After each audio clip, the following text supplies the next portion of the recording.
Hello, everyone. I'm Shahin Sayadi, and this is shahin.onelight, and we're doing this work through One Light Theater and Media Arts.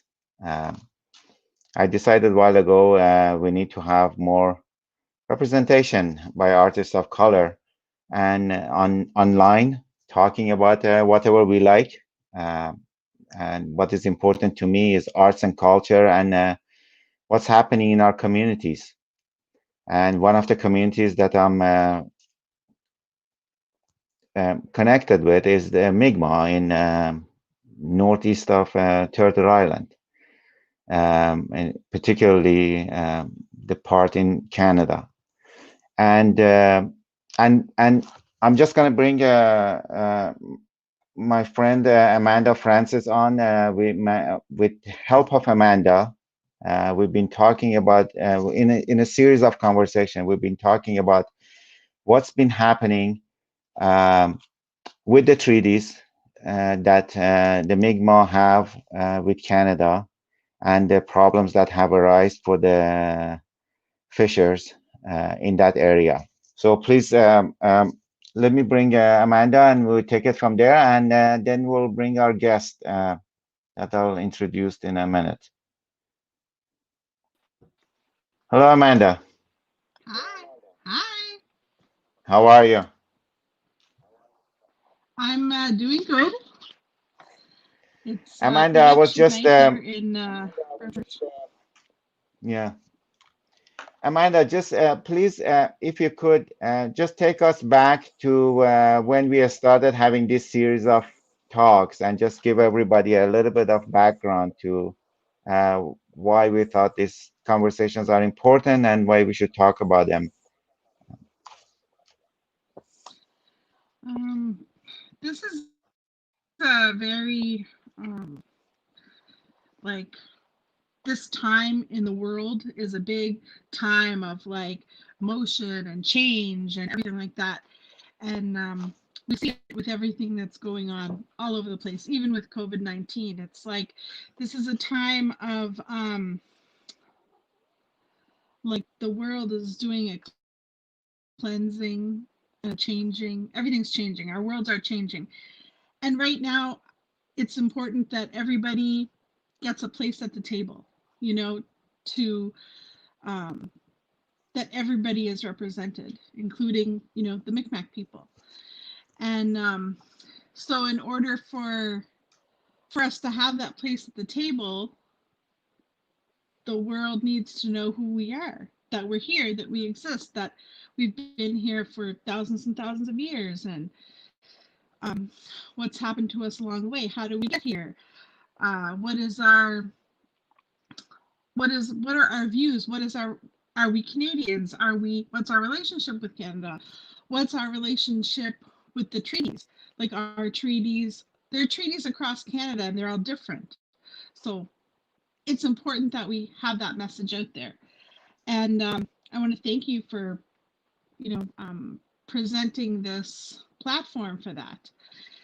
And we've talked to different people, and one of the big things that always comes up is that there needs to be more education about the treaties for our people, starting in schools and our I believe anyway, our representatives. Like tonight is election night here in Burn Church, and I think that the people that we elect should also be educated on the treaties, like have a refresher. Like we all need to refresh. No one has the treaties like, well, maybe some people do, like maybe Danny's brother James, like know the treaties off Yeah. by heart and what they mean and what laws have been made from them and stuff like that.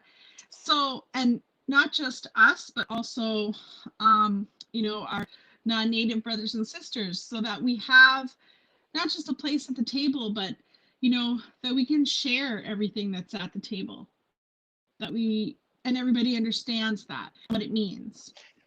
And we're So talking about the it's series of important. treaties, not just one. And these treaties are with different nations on Turtle Island. But in this particular one, we're talking about series of treaties between the Crown and Mi'kmaq. And in particular, something happened with the fishing um, rights of the Mi'kmaq a while ago. You yourself being a fisher, and um, and and that's been one of the focus of our talks. So I want to bring our guest, and I want to pick it up from there, Amanda, if that's okay with you. Hi. Hi, Brooke. Hi, everyone. Everyone, this is Brooke Willis, and I gave up that idea of introducing people, and I think it's better that people introduce themselves and tell us, who they are. Brooke, please tell us who you are, where you are, and what is it you do. Okay, thank you. So I would just like to start by saying thank you for having me here and thank you for giving the Mi'kmaq people a voice. And yeah, just thank you for using your platform to help us get the message out there and create awareness. So as my new friend had mentioned, my name is Brooke Willis, and I am 23. So I am a youth of the Sipekne'katik community, which has been, as mentioned in talks lately through the media, social media, just word of mouth, and so I guess as a youth, I have been pretty involved directly with family members being fishermen. And then of course we have our fisher women out there as well. And then we also have people of our Mi'kmaq nation out there, who are out there exercising our treaty rights and our inherent treaty rights that the Mi'kmaq people have. And it's not just the Mi'kmaq people, as you guys have mentioned. So if you're interested in learning more, definitely Google our treaties and what nation signed which treaties and when. So just, I guess on a personal note, I've just been kind of working to, I guess, help amplify voices. So as a youth of the community who had family member involved so directly, I was kind of, I guess you could say, triggered as a little sister to, do what it is that I guess I can do on my part to create awareness. And it's actually kind of emotional thinking about it. Like I've never had this experience. Well, I mean, I've got emotional, but not while talking about it. It just makes you think that this is who we are as Mi'kmaq people. This is our culture, and the government has done so much to strip us of who we are as people. So like I said, I was just kind of triggered as a little sister, flight or fight response. And just my fight was, learning to use my voice, and I'm still finding my voice. And there was other youth of us who I've been crying a little bit, it's just emotional to talk about it. And it's really overwhelming actually when you think about it, when you're so directly involved, maybe not out there fishing during all the, I guess, I don't even know how to say, kind of chaos and just trying to just do our or continue our way of life of our ancestors and live off the land and the water and continue to live that way of life and honor our ancestors and preserving that. So yeah, so as a youth who's from the community of Sipekne'katik, I've just been with other youth who aren't even from Sipekne'katik, youth from Cape Breton, youth from all over Mi'kmaq, really, New Brunswick, Quebec. We used our voices and we came together and we created this network of voices online to amplify what's been going on. And people of the community, mainstream media wasn't really doing their part, especially at the beginning. Oh my God, I remember when I first got word of them going live on Facebook of what was happening with the confrontation of the first initial known instance, I would say, during this kind of time of our lives and time in history, really. Like it's definitely been history in the making of what's been going on, and it's not the first time that our Mi'kmaq people have been met with this resistance.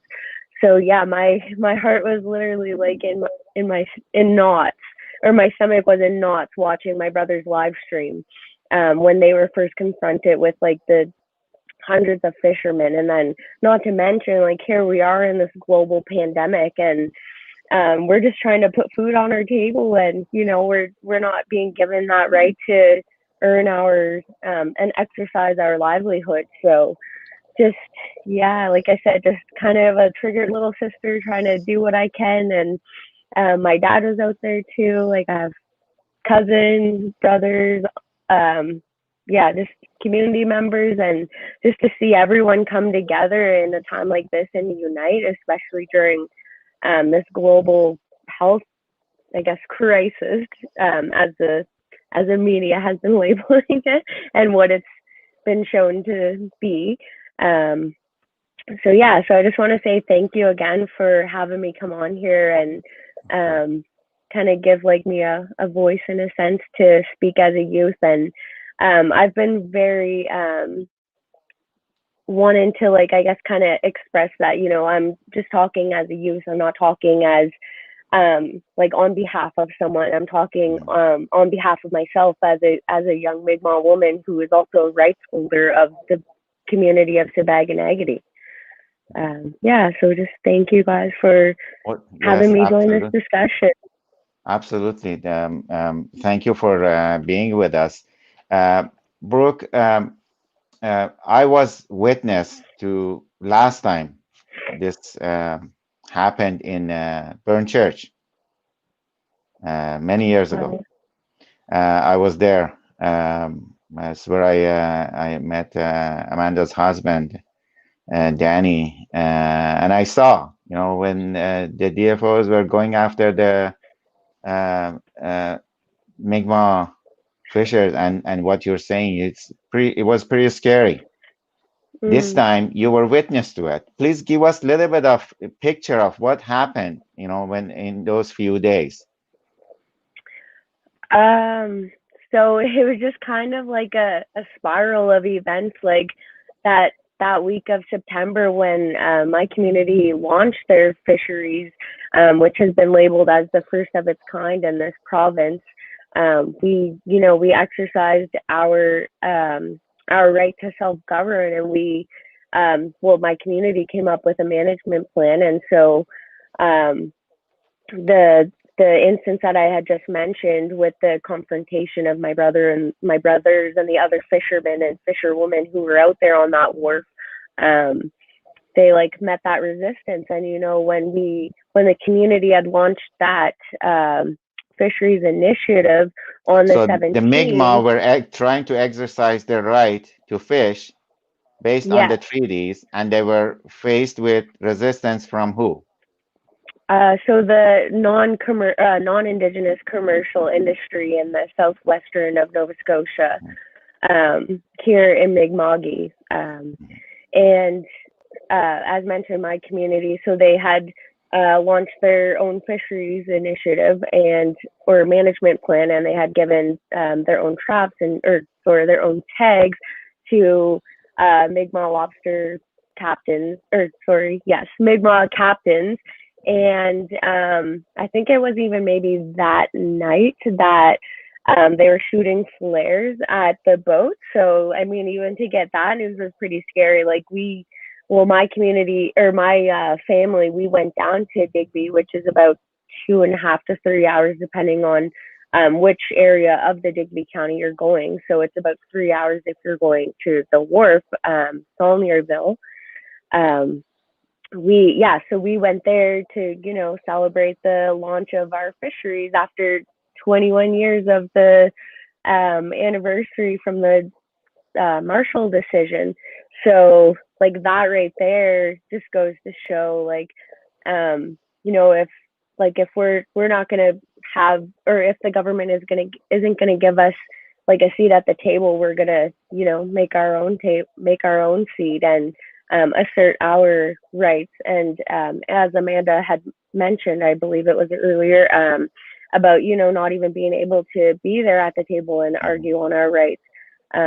So I think When it's we're talking about the important. Marshall decision, we're talking about when the Supreme Court of Canada reinstated, and I think this is very important that we keep saying this, reinstated that the Yeah, Mi'kmaq have a right to fish and hunt.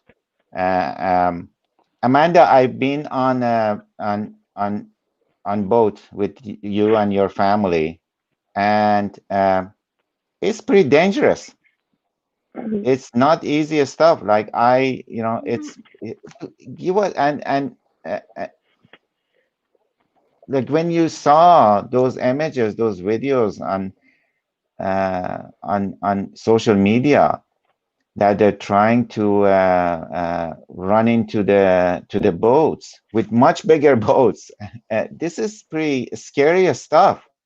But you yeah. know that you go on boat every day, and you know how does that just give us a little bit of picture of what is it when you go on those boats that have the back of the boat is very shallow, and the boat has to keep moving, and the waves are coming. I mean, we're talking about like cold water deep in Atlantic Ocean. It's not, you're going fishing in a river here. When Give us a we little fish picture of it, Amanda. when we fish in May, and that's when you came out with us. I think it was in May, and just to fish without the without any boats coming at you or anything like that, it's when the water is rough and it's cold. Like we have different safety measures we have to take, and we have to have survival suits and things like that. But we know basically, like, there's no it's they're there for, I don't know even why we have them, because it would be there's no time. Like if you land in the water and you're not in a like completely immersed You're suit, gone. you're not going to have long because the water is just so cold. And it would be the same thing in Nova Scotia at like in that time, like October, November now. Like Yeah. that's it. Like hypothermia, more than drowning, hypothermia is what would, you know, um and if you put on top of that, like when it's rough, um like there have been times when we've hit waves that I've like gone up off the deck and I screamed, not because I was like, not just because I was scared, but because I wanted Danny and Randy to know, like, I'm in the air and I don't know where I'm gonna Mhm. land. I don't know if like I wanted to scream so they would know that I was like airborne. And luckily one time And now add Mm. to I that landed to somebody the great. running into your boat. So you put the Wow. waves and the weather normally on, and then you add, and like I saw the boats that were coming at those other boats, Mm. and they're huge, massive Yeah. commercial fishing boats. Like The if you size had, difference. Yeah. the size difference is unreal. So even on a calm Mhm. day, that amount of boats would like create enough waves and enough turbulence to make it and worse, and then to make it more dangerous. And then if it was already a rough day, that would be like would definitely be um dangerous. Yeah, But definitely. Like, one of the things Uh, though, on a like different sort of positive note, is mhm. like when you were talking about being youth and feeling emotional and everything like that, being I feel like so connected to like my family and my uncles, my dad, my grandfather, my great grandfather, when I'm out there fishing all the time. Because, and even my cousins who mm, fish, because this is just like there's so many people in my family who fish, and it's because mm, it's in us, it's part of us, Mhm. it just feels right. Like I went to university for mhm, theater, but like even this feels right. Like fishing feels like what I'm supposed Mhm. to be doing.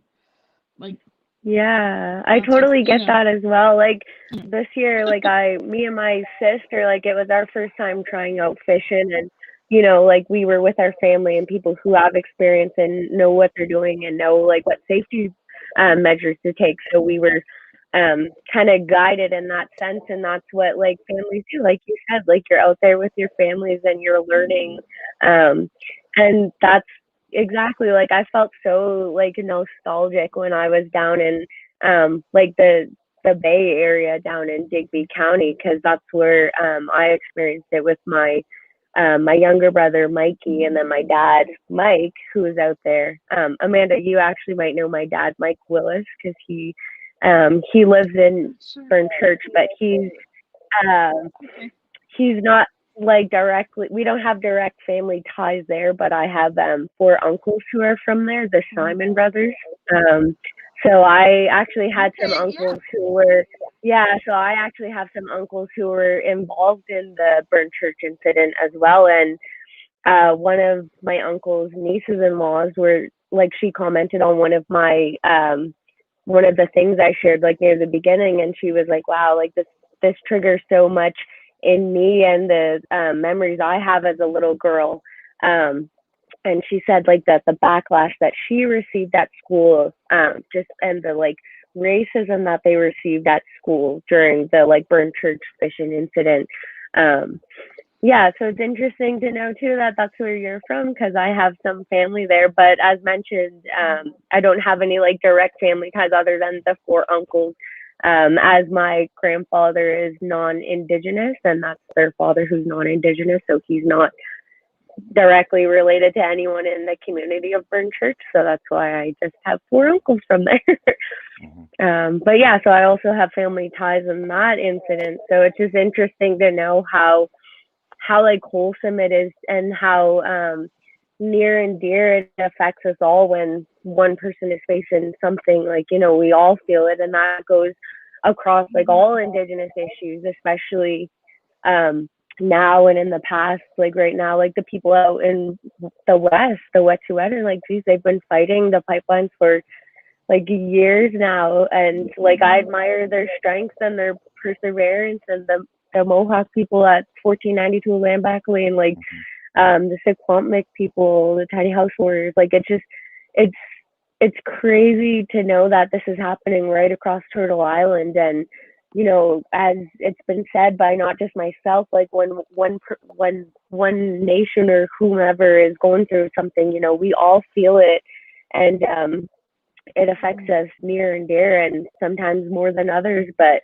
that's the reality of what it is to be an indigenous person, whether you're directly affected or you're generationally connected in some way. It affects us all. So yeah. If For you're sure. just joining us, uh, please, if you can, share this conversation. And if you're not sharing now, please talk about it later on. We're having conversations that you don't usually hear from the media. We're having conversations that are not filtered, and people can just come out, use the social media, and put it out there. What's their relation to the issues of their communities? So if you can, please share. If you can't, share later. Or if you're not doing any of that, at least talk about it to to people, to others. Um, uh, Brooke, I want to take Shout it out to the knitters. back to. Sorry, go ahead, Aman. I was just shouting out to the knitters because I know there's been different ladies in the knitting community who have Absolutely. watched, who share the video. Yeah. Mm. Yes, and yes, I'm real grateful to them. They've done an amazing thing, and me and my wife often talk about this, that this is exactly where real change happen in our little networks. People, I always were taught this by my grandmother. People think, learn things around the dinner table, whether it's bad thing or a good thing. That's where people learn things. That's where the real change happens. And this kind of network is really what we need. to get people's voices out. Um, Mhm. and Dave, your knitting network has done amazing. Like every time we put a video out on this, they're out there and they're talking about it and they're getting it out. Yeah. Brooke, I want to take it back a bit. You know, what you said about how you feel about all of this. And I couldn't imagine, when I was your age, I was it was only a few years since I had come to Canada. Um, but I didn't have that kind of pressure that a young person like you living in on their own land has right now with people around them. This kind of issue that Mm, do I have? It was really foreign, and it's still very foreign compared to what you're feeling and what you're experiencing. Is a very foreign uh, uh, thought to me. That mm, do I have? I'm living. I was, for generation and generation and generation. Always, my people have been on this land, but my whether I have the right to fish and hunt on this land is coming under question. I mm, couldn't even imagine having that pressure on my shoulder. yeah. Um, and I'm really sorry that you have to experience that.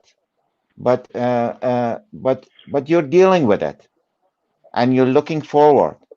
But before we talk about the future and what kind of future your generation is painting for yourself and for your community, just take us a little bit more in that feeling. And you don't have to answer this. We don't have to go there. But I think it's really important that we know that this is a tremendous pressure on our youth and young people to deal with this.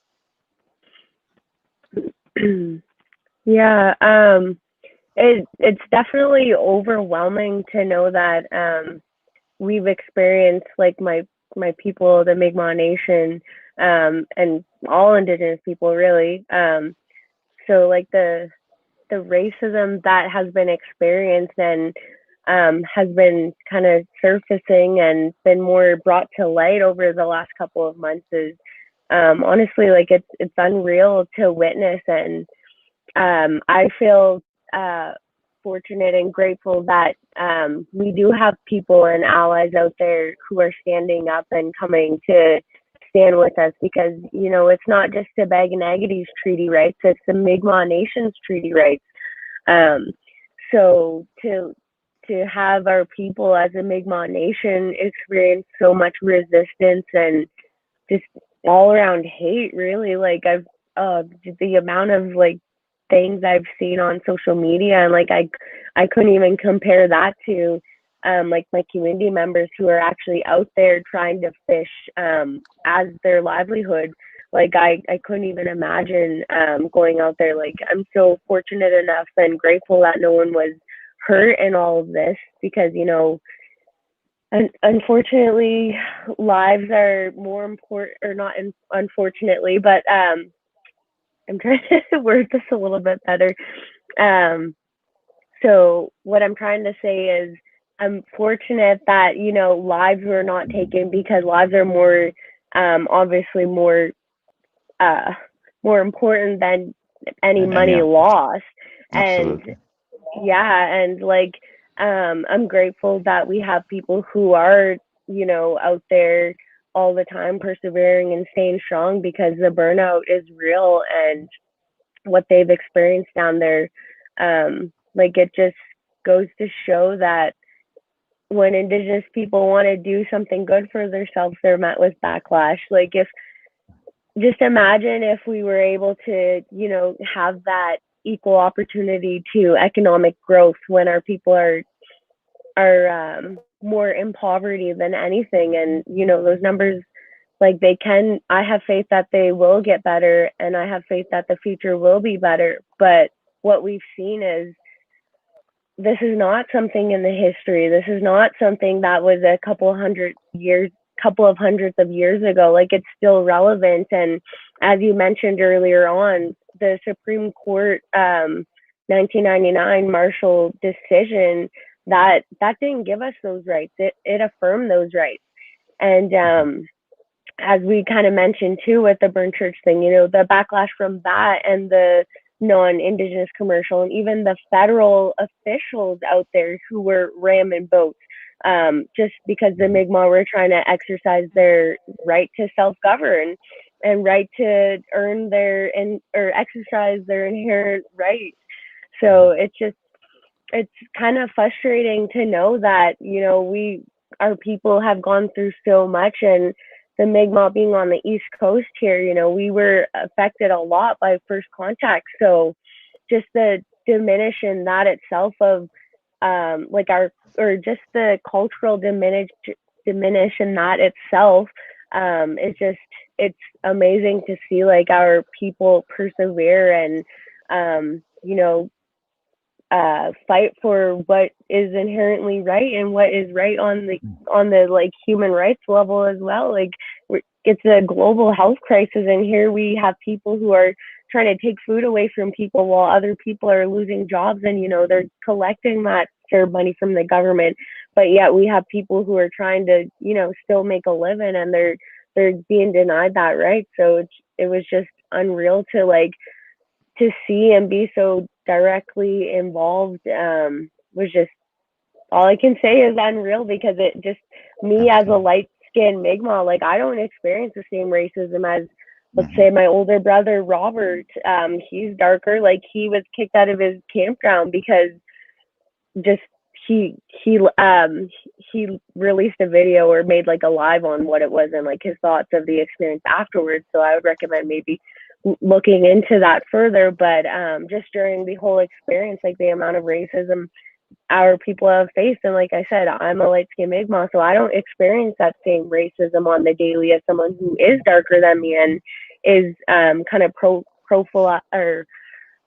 profiled initially before even given a chance to like explain their side of things or whatnot. And that goes back to like our rights as a nation. Like, we have the colonial government here debating and arguing our rights, when Mi'kmaq or Indigenous people in other cases too, like, aren't necessarily given a spot at the table. So I think it's So Brooke, important that Brooke, let me just say what they're saying. What do they say? They say playing the advocate for the whatever. That's, let me just say what they say. They're saying that the numbers are much more than you, and these things are old, and it should be renegotiated. What do you say to that? Well, I say, why should we have to negotiate something when the government isn't even fulfilling what they have already negotiated? Like, we have these law cases on our side affirming affirming our rights, and saying, and we have government officials even saying that we have the right to do this, but yet we have civilians or non-Indigenous commercial fishermen who are taking it into their own hands to say, this nation-to-nation relationship should be taken into consideration with the commercial industry's thoughts and concerns, when majority of the time, like, the people aren't even being really given too much of a voice. And so I just think it's crazy that we would even have to negotiate another agreement when we have these treaty rights. We have all these court cases that affirm our rights. So it's not just people saying like, oh, this is what's right, or this is blah blah blah. Like, we have court cases that are here in our favor. And I just think it's silly that people would try to say that we need to work on an implementation process. Well, nation to nation means we govern our people. Why should we have the right to self-govern but have to have the government hold our hand while we self-govern? Like that's not a nation to nation relationship. So it's kind of mind baffling to see those things, or even to see the whole situation labeled as a dispute. We're not arguing this is our, or we're not trying to negotiate this is our right. We're creating awareness for people to know that this is our right. And as you mentioned, like there definitely needs to be more education. And as the other guest speakers like Tyler and Alexa have mentioned, like education is key, and whether Mhm. that is on them to learn, like, or that is totally on them to learn, like what land they're on, or whose traditional territory you're on, because I think that's important as well, especially with Indigenous sovereignty. Like we're here, or my community is here exercising our right to self govern, and the Mhm. prime minister even is saying to like, like kind of get, or he had mentioned um, to have more police there and to keep the peace, or what I'm kind of getting my words mixed up, but if you Google the prime minister Yeah. and Mi'kmaq rights, you will definitely see No, him I think mention you a little captured that. Yeah. something. No, what you're saying is pretty much what he was mentioning. Yeah. Amanda, I want to take a different angle to what Brooke is saying, um, um, if I may. Everybody that I've talked to, any indigenous person of Turtle Island, and in this series of talks and all my conversations with the Mi'kmaq in particular, um, nobody's in favor of renegotiating the treaty. The treaties are between this nation and the crown, and the Canadian government lives under that crown, and they must abide by it, or they're taking their own existence under question if they want to um, not abide by that. However, what comes under another question, different angle to this, is how to implement this. Yes, everybody's saying that, yeah, let's take this 1752 treaty, for example, that, this was between the crown and the Mi'kmaq, but now you have many different reserves, which is the creation of themselves. They did that. Colonialism. They did not, the Mi'kmaq Yeah. people didn't say we want to live in the, but they created that. And now they're saying, but we can't, we need to have one thing with for all of them. Uh, to me, I'm looking from the outside and I'm thinking, well, this is the problem that you created. Now live with it. That if this reserve wants to have this much fishing done, and that one wants to have different one, that's still their right. They didn't separate. You separated them to you. They still, that treaty applied to all of them. But some people, and some people from the community are saying that you need to have a unified approach to this. I'm personally thinking that, well, why? What's your thoughts on this, Amanda? Should people from different reserves, should different Um, reserves have their, still try to exercise their right under the treaty the way they see fit for their own community? Or no, all of the Mi'kmaq, everybody in Wabanaka, this it should have, the same thing. so we can theorize about it and talk about it and different things like that, but it's just shows like the long term goals of that the government had from wanting to break off the treaties. Mhm. So divide and conquer was the strategy. So Mm. Mi'kmaq nation, we should be a nation. We should be treated as a nation because that's what we have, our own language, we have our own territory, we have rights, land. This is, we are a nation. We are a people. We are the people. So the treaties came. We were taken away from wherever we were, put in different reserves. Reserves were made, laws were made, Indian Act was made, things like this. And if you can see too, the reserves had different names. Like there was Big Cove, Old Church, there were all these names. So then it's changing now to where it's like Sipekne'katik First Nation is. So now what they're trying to do is, instead of having Micmac Nation, it's Sipekne'katik First Nation. That's a nation. Sipekne'katik First Nation. That's a nation. So, and then because we're talking about years and years of generational trauma, so and being oppressed, so now you have chief and councils who, not necessarily their own fault, but because of how they've been brought up, how they've learned, how the government has treated them. So now there is that dysfunctional relationship there. Dysfunctional in that the government will take advantage of this person who they not necessarily the reserve and the people there, but this person who has been maybe an alcoholic, maybe raised by alcoholics, maybe under all this different kind of trauma, and take advantage of that.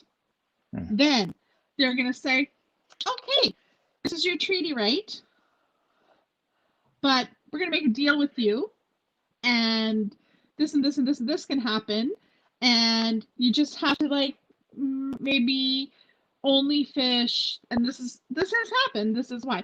So you might have to only fish this amount of lobster or this amount of fish at this amount of time. That's why everything needs to be tagged and everything like that.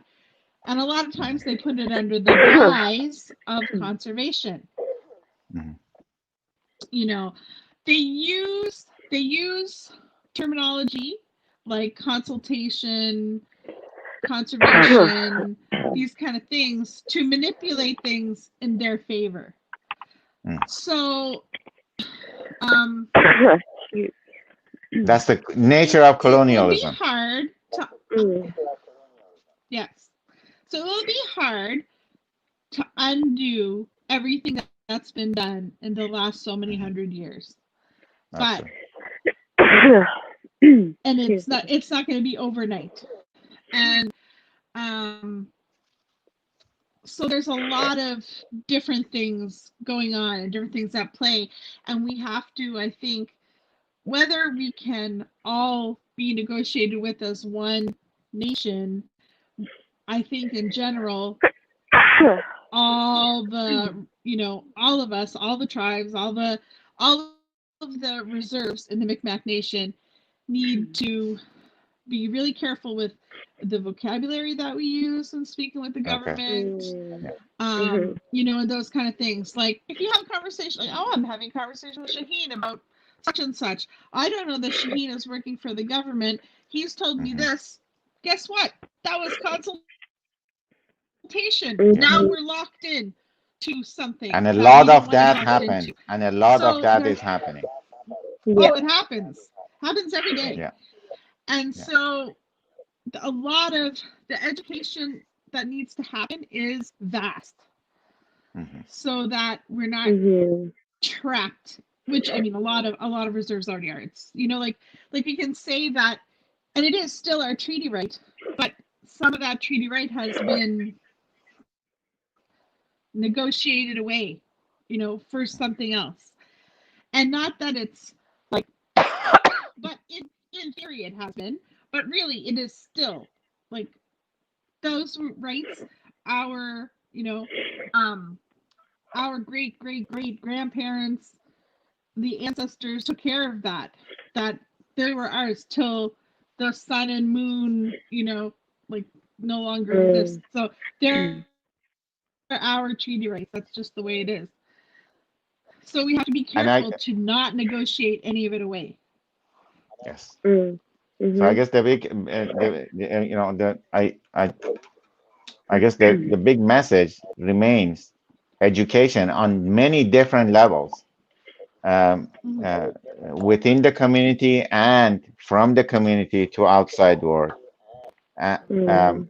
and And everybody I we think had here has been talking about this. Everybody, and key, that's a they positive saw thing key for sure. The as a positive, absolutely as a positive.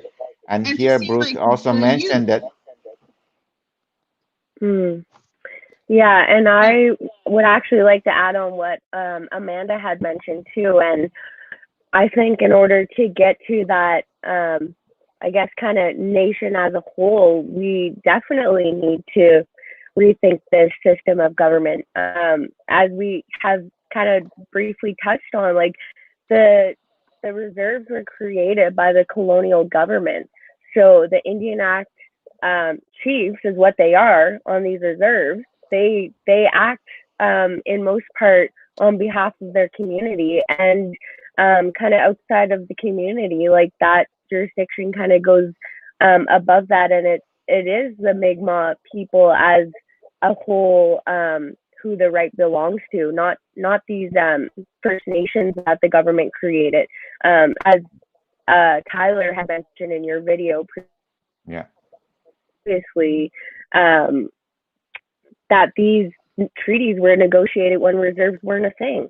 So I think it's like Amanda had said, language is very important in situations like these when it comes to our rights, especially like the word even moderate livelihood, like that was um, created out of Marshall too. Like that word doesn't Mhm. belong, or that word doesn't exist in the treaty.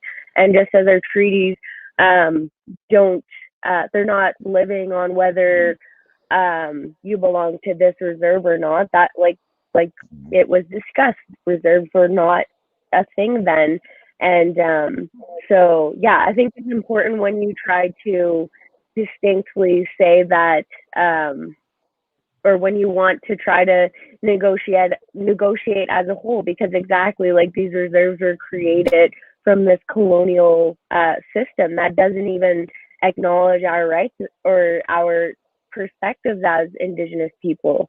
So I think that's important to recognize too, that um, like everything kind of being discussed on the government's hands is not necessarily inclusive still of First Nations or Indigenous peoples, especially when it comes to the rights. So, like as a youth, like I was watching the emergency debate, and to just hear that some of these MPs like didn't even fully read the decision is mind-boggling, to know that they're trying to negotiate on our rights as Mi'kmaq people when Mi'kmaq people aren't even there to defend ourselves. Like it's just ridiculous to witness. And I think that if anything, like it really opens eyes to the flaws of the system. And yeah, so I think it's important too to just be careful with wording and language when you discuss treaty rights, because words have power. They definitely do. mhm. Um, I, you know, as a person of color in the world of arts, you know, I had to face a lot of racial issues. Uh, Mm, and I always have said, you know, the way my generation we dealt with these issues, um, it, it is very different from how my daughter's going to deal with these issues. mm, Um, we talked about this in one of our programs too. Amanda felt the same. You know, her daughter, then their views on issues going to be very, very different. They're just not going to have it. You know, mm, just plainly said, they're not going to have mm, it. They're not dealing with. They're not just not having it. And you mentioned Tyler, and Tyler was very clear on this. The first time we had these conversations, Tyler was very clear on this. This is Tyler Sack, a Mi'kmaq, and that he saw a very bright future for himself and for the Mi'kmaq Nation. You know, he specifically mentioned that uh, the population of indigenous people is rising uh, faster than other groups in Turtle Island, and and what they know and what they have is also growing with that, and he sees that Mm, as a very positive thing, and that he specifically put his finger on education, that because of all of this, things will not go back to what it was.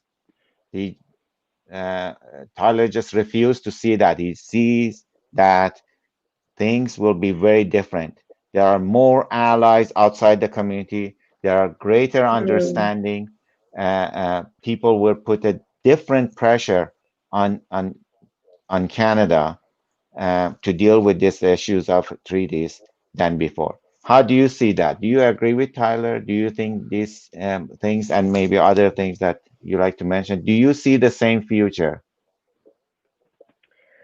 I am hopeful that things will change. As we mentioned, when you take small steps or small changes, that overall creates a bigger change or creates a bigger change to the overall picture. So, I'm hopeful that we'll have more Indigenous voices out there on behalf of us, and I think that things will definitely change and not remain the same as well. I mean, there's definitely work to be done, and Mhm. that's not to say that there hasn't been a lot of work, because like I'm grateful to my ancestors, and um, yeah, I'm grateful for them for persevering this long. Like here we are in 2020, and we're talking about Mi'kmaq treaty rights, and Mhm.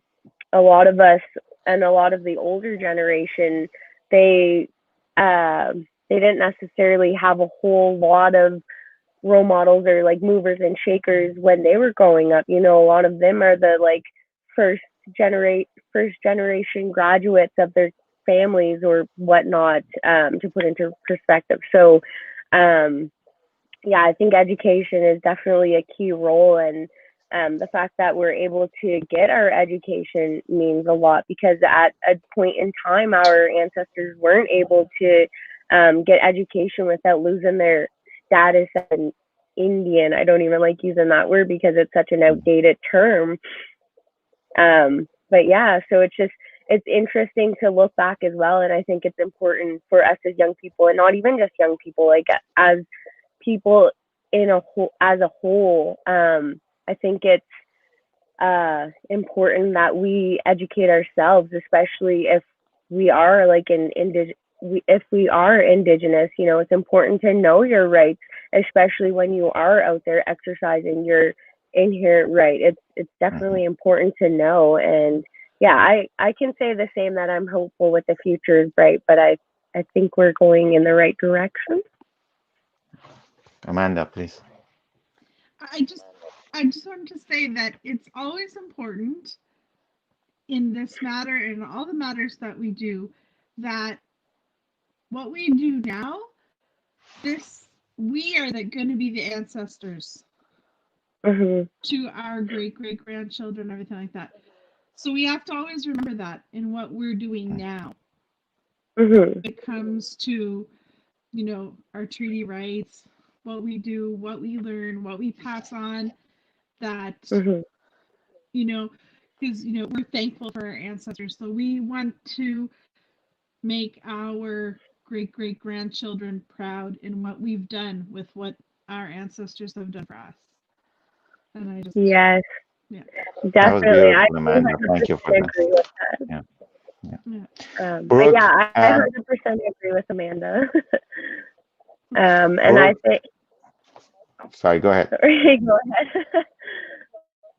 So I was just gonna add on and say that, yeah, that it's important that you mention that too, and it's good that you mention that, because exactly, like, that's one of the things that I recognize, like as I get older, like my personal, or how I feel personally, like I feel like as a Mi'kmaq youth, it's my responsibility to learn my culture and learn my traditions and practice those things, or at least learn and try to, because our ancestors never had that. So that's something we always keep in mind, like 7 generations ahead. Like, we're always looking ahead and we're never looking at just ourselves.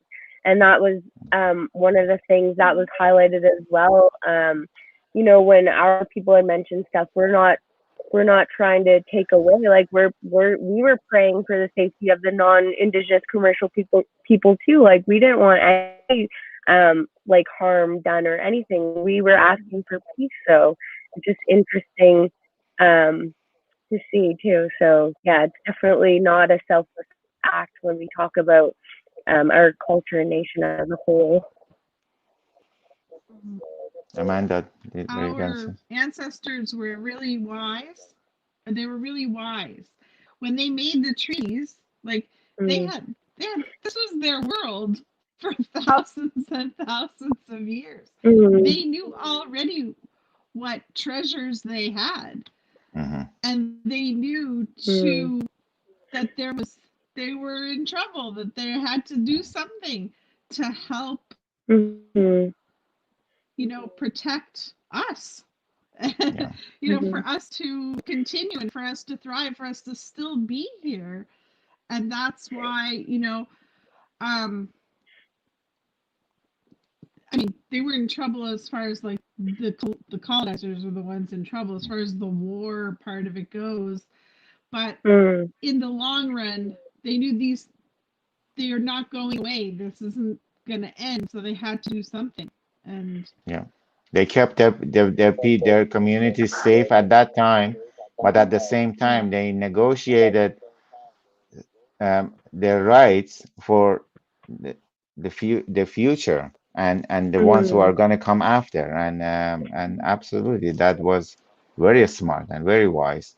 Like you said, like whatever we do now, it's we're really always have to think few generations down the road. What we leaving for them. Brooke, thank you so much. It was very good to meet you. Um, Yeah. I hope you feel better. Everybody, Brooke just has a common cold. She's already been to doctor and Yes. tested, and it's nothing. It's just a common. Yes, I hope not you feel not better. the COVID. It's not the COVID. She's actually Yeah. got tested and it was negative, and it's just a Yeah. common cold. I hope you feel better, Brooke, and thank you very much for being here with us. Yes. Thank you for having yes, me. thank you. And once again, As I mentioned, yes, I'm so like happy that I was able to meet you guys. Yeah, and as Shahin mentioned, I am fighting a cold. I got tested, so I'm negative for the coronavirus. Stay safe, guys. Practice sanitary measures and do your part to keep the people safe. But yeah, so thank you again for having me. It's amazing what you're doing, giving the Mi'kmaq people a voice on your platform. And as you mentioned, it's good to be able to come on and have unfiltered conversation. So thank you for that. And yeah, I wish you all well. It was great Thank you, speaking with Brooke. you. Thank you. Bye, Brooke. thanks. Bye. Bye. Well, Amanda, I was it's I once was just again, thinking like it's just like since that day that we talked to Tyler, it's amazing. It's amazing how much wisdom and how much uh wisdom we're hearing from the youth. And this must make you happy. yeah, really, really. It's like, I was so impressed with Alexa, and I'm so impressed with Brooke, and it brings that again, that hope, and that they feel it in their hearts. They Hmm. feel it in their spirits that they need to learn, and this will, regardless of what they're doing in their lives, this time will stand out to them, and what they learn now, they're gonna, it's gonna push forward through their lives Hmm. to their children, to on and on. And there was something something you said to her at one point about all the pressure that it is on the youth and everything like that. And I was thinking, and I heard it somewhere about um, it, it's pressure that makes diamonds. Mm-hmm. In the long run, like it turns coal to Yeah. diamonds. And Yeah. so we might have to go through a lot to come out in the end with something, beautiful and magical. Yeah. Um, Yeah.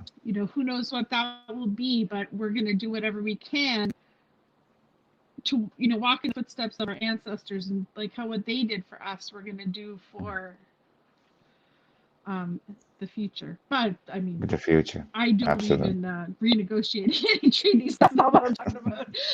No, I don't think. I'm I don't talking, think you said that. I think you opened it up that the issue is. yeah. I don't think that came out of what you were saying. I think you made it very clear that we should not simplify this issue. It's very complex, and we have to. I mean, correct me if I'm wrong, but this is my understanding of what you're saying. That uh, it is what it is. We're in this situation now, and we have to deal with our realities without losing perspective that these treaties are there and everything has to work under that. Now, if we're different reserves and in different parts, we'll deal with that on our own. We don't need Canada to deal with that. We don't need any outside community to deal with that. That's for us to deal with. But one thing remains that the treaties are there and it has to be respected and honored. I think that yes, I mean, that's why I'm asking for your help in these conversations because you're making it clear that these are very complex issues and they need to be treated that way. It's not just, now we have this treaty and now deal with it. No, Mhm. I mean, I It's and hope, it's I like, think that's what I understood from what you were saying. oh yeah, it's so many layers and so many levels, Mhm. and then it goes deeper again, like with that dysfunctional relationship that the government has made on purpose with the divide and conquer strategy, and then even further dividing and conquering, like dividing us from each other. Okay, so now we're dividing them Mhm. into reserves. Now you're Mhm. making a class structure with the chiefs and the Yeah, people. So and it's the just like people. divide, Yeah. divide, divide, make more layers, make it more complicated. So Mm. it's like I'm gonna do a knitting analogy. It's like Yeah. if you're knitting along and you make a mistake. Oh no, I've made Mhm. this mistake. Now I've gotta slowly tink back to the place where Mhm. I made the mistake, fix the mistake, then I can go on. Then you can So go. that's why it's a big, there, to go back, it's hard. Mhm. Mhm. But it had like that's why there needs to be education on so many levels. On so many levels. And Yeah. the hope is that our leaders of the future, Tyler, Mhm. Alexa, Brooke, Mhm. they're going to go into it with tools, so much Mhm. more tools on every level, like the education level, a spiritual level, connection with the ancestors. Like they're going to come in with all those tools, and like you say, they will be unapologetic because in their whole being, they're mentally, spiritually, emotionally, physically, they know the truth. Mhm. They know it, they feel it, they live it. Mhm. So if somebody tells them, oh, it's like this, they're like, no, Yeah. it's No. not.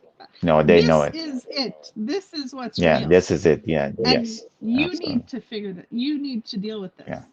That this Yes. is what's real. What you're trying to Yeah. do is what's always tried to be done.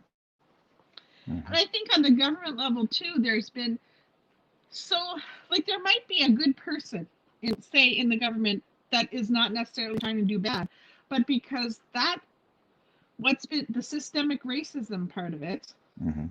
it's just this is what's always been done. This is what's always been done. This is what's always been Mhm. done. Yeah. Even the fact that the minister of Indian Affairs and the fisheries minister didn't know that martial decision inside and out 100%, and know the treaties 100%. That is their job. Never mind everything else. That There's is no their excuse for job. that. If you want to talk There's no colonial excuse for growth, that. like Yeah. none, zero. Should have been the first thing they did is research that and know it, like know it, so that if somebody said something, they would have the answer. But didn't read it. Yeah.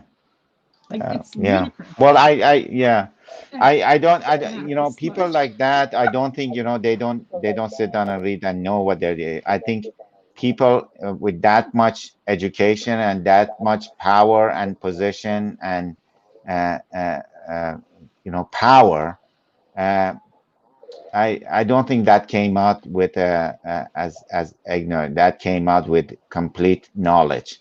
I think that's a kind of game that politicians play. I Yeah, no, I see it different when, you know, when somebody like that, if you're sitting in that position, you come out and say something like that, it's purposeful. They know what they're saying. I It's think part of the this. game. I think this is just politics, playing politics. Now the conversation for the media is switched to what's actually happening on the waters. To, oh, the minister didn't read the. No, he knows exactly. I think he knows exactly what he's talking Yeah. about. I think, yeah, I think that's just plain politics, and inexcusable in either way. You know, if somebody Yeah, goes through a red it's they light, want to they have get a, control of narrative. yeah, if yes, yeah, Mm-hmm. changing Yeah, the conversation. I think that's what yeah, that one was. yeah. But you know, if you don't know the treaties you have with the people, then just you know, cancel the government. You know, that's, well, Yeah, you know, if you don't know it, yeah, you don't yeah, know where you're yeah. sitting and what land you're on, and the treaties that your government has with the people, then you're not a valid government. Um, Amanda, thank you so much for helping me Thank you. with this difficult but important conversations. Mhm. Well, thank Yeah, you for having me. It's yeah, um no, it's nice yeah, to touch base with like the different youth from, yeah, again at another level, a different province, but still yeah, connected, still a sister, still yeah, and like she said, it's true when something happens to our other brothers and Micmac brothers and sisters, could be, our other brothers and sisters out west in the United States. yeah, When something's happening, we all feel it, yeah. and I think that's our And it's ancestors great that saying, people are connected. like I mean, bring us all together. Hmm. yeah, and it's great that people are connected. Social media, I think, has played a very good role, Oh yeah, and we should for sure. absolutely use social media more for this kind of issues. Hmm. Again, people, if you're watching, these are important conversations. We're having talks that are unfiltered and open and honest.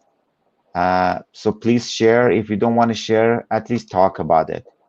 And you can also, all of this goes on my YouTube channel. If you can, please go and subscribe. Um, and yes, thank you again for being here. And those who were here now and those who are going to see this later. Bye, everybody.